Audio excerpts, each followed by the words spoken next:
The sky was fading into a soft orange when the rumble of motorcycles echoed through the small town of Maple Ridge. The Iron Wolves Motorcycle Club had stopped at a roadside diner after a long charity ride. Laughter, clinking coffee cups, and the low hum of engines filled the air. Inside, the atmosphere was relaxed, the kind of quiet that comes after a good ride. The bikers were seated in a corner, joking, sharing stories from the road, and teasing each other about who had gotten lost this time.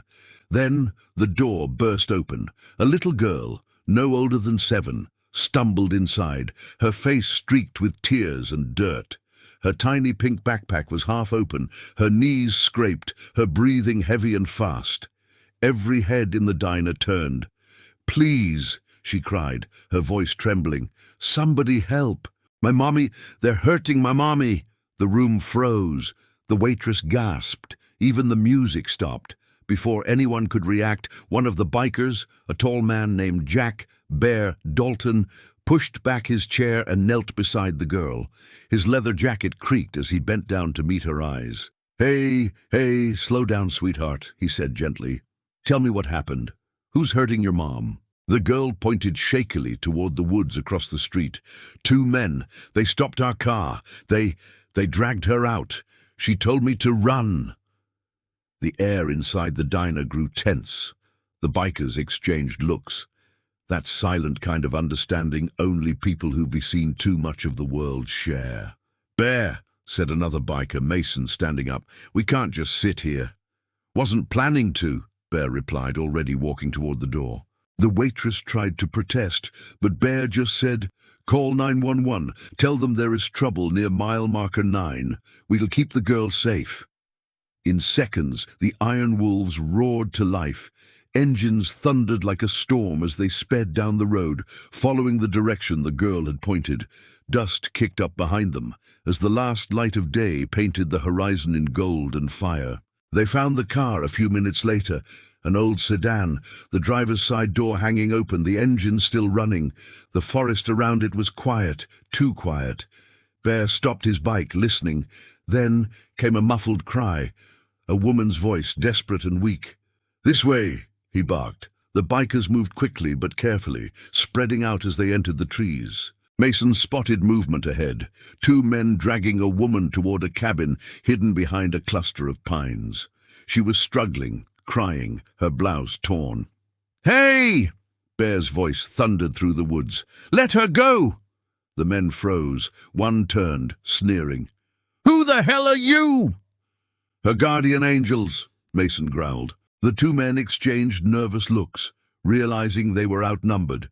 6 bikers in leather jackets, all towering, furious, and ready for a fight. One of the thugs reached into his pocket, but before he could pull anything out, Bear charged. Years of brawling and road life had made him fast and decisive. He slammed the man into a tree, twisting his arm until he dropped a knife. Mason tackled the other one to the ground, pinning him until the others arrived. When the chaos ended, both attackers were restrained, faces pressed into the dirt, hands zip-tied with the emergency straps the bikers carried on their bikes. Bear turned to the woman. She was shaking, trying to catch her breath. "It's okay," he said softly, taking off his jacket and draping it over her shoulders. "You're safe now. Your little girl ran to get help. She's okay." Tears filled her eyes. She did?" Bear nodded. "Smart kid. Brave too." The sound of sirens echoed in the distance. The bikers guided the woman back toward the road, where the little girl was waiting with the waitress and a few bystanders. When she saw her mother, she ran as fast as her legs could carry her. "Mommy!" The woman fell to her knees, wrapping her arms around the child, both of them crying. Relief, fear, and gratitude all mixing together. Bear stood a few steps back, arms crossed, watching quietly. One of the police officers arrived and took statements. When he realized who had intervened, he raised an eyebrow. "Iron Wolves, huh? You guys always manage to show up when things get rough." Bear shrugged. "We were just at the right place, that's all." The officer smiled. "You did good today." The next morning, The story spread like wildfire through town. Local news called it the Angels on Harley Davidsons. The diner put up a sign, "Free coffee for the Iron Wolves, our local heroes." The little girl, whose name was Lily, wouldn't stop talking about her guardian bikers. She drew pictures of them, big men in black jackets with shining motorcycles and kind eyes. A week later, Bear and the club were invited to the community center. Lily and her mother were there too, holding a small wrapped package. "This is for you," Lily said shyly, handing it to Bear.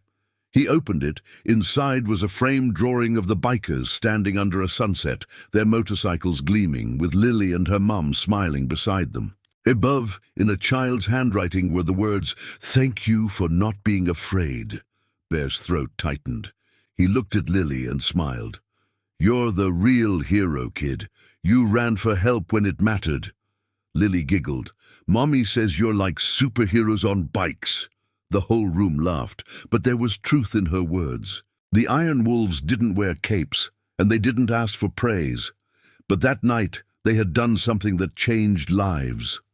Before leaving, Bear hung the drawing on the club's garage wall. It stayed there as a reminder that even the toughest riders had hearts big enough to protect the innocent.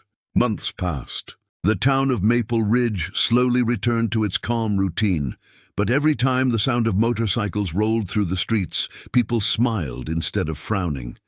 Because now they knew what the Iron Wolves stood for.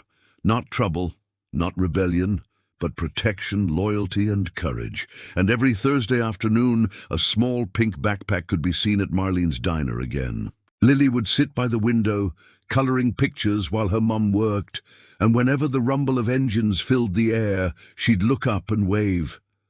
Somewhere on the road, Bear and his brothers would lift a hand in return, engines roaring like thunder. A promise that they were still watching, still ready to ride whenever someone needed help.